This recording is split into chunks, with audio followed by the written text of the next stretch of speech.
ಎಲ್ರಿಗೂ ನಮಸ್ಕಾರ. ನನ್ನ ಹೆಸರು ಡಾಕ್ಟರ್ ವರ್ಣಕ. ನನ್ನ ಯೂಟ್ಯೂಬ್ ಚಾನಲ್ಗೆ ಸ್ವಾಗತ. ಇವತ್ತಿನ ವಿಡಿಯೋದಲ್ಲಿ ನಾವು ಬದ್ಧ ಪಾರ್ಶ್ವಕೋಣಾಸನ ಮಾಡೋದು ಹೇಗೆ ಅಂತ ನೋಡೋಣ. ಈ ಆಸನ ನಿಮ್ಮ ಕಾಲುಗಳನ್ನು ಸ್ಟ್ರೆಚ್ ಮಾಡುತ್ತೆ, ನಿಮ್ಮ ತೊಡೆಯನ್ನು ಸ್ಟ್ರಾಂಗ್ ಮಾಡುತ್ತೆ, ಹಾಗೂ ನಿಮ್ಮ ಸ್ಪೈನ್ ಕೂಡ ಸ್ಟ್ರೆಂಥನ್ ಮಾಡುತ್ತೆ. ಇದನ್ನು ಅಭ್ಯಾಸ ಮಾಡೋದಕ್ಕೆ ನಿಂತ ಸ್ಥಿತಿಯಲ್ಲಿ ಎರಡು ಕಾಲುಗಳ ಮಧ್ಯ 3 ರಿಂದ 4 ಅಡಿ ಅಂತರ ಇರಲಿ.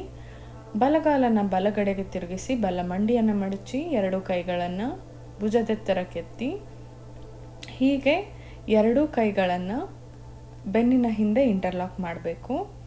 ಸಹಜ ಉಸಿರಾಟದಲ್ಲಿ ಮೇಂಟೈನ್ ಮಾಡಿ ಉಸಿರು ತಗೊಳ್ತಾ ವಾಪಸ್. ಇದನ್ನೇ ಎಡಗಡೆ ಮಾಡೋಣ. ಎಡ ಮಂಡಿಯನ್ನು ಮಡಚಿ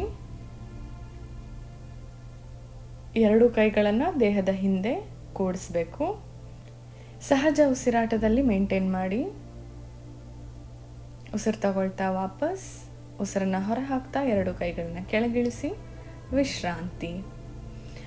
ಈ ವಿಡಿಯೋ ನಿಮಗೆ ಇಷ್ಟ ಆಗಿದ್ದಲ್ಲಿ ಲೈಕ್, ಕಾಮೆಂಟ್ ಮತ್ತು ಶೇರ್ ಮಾಡಿ. ನನ್ನ ಚಾನಲ್ಗೆ ಸಬ್ಸ್ಕ್ರೈಬ್ ಮಾಡಿ.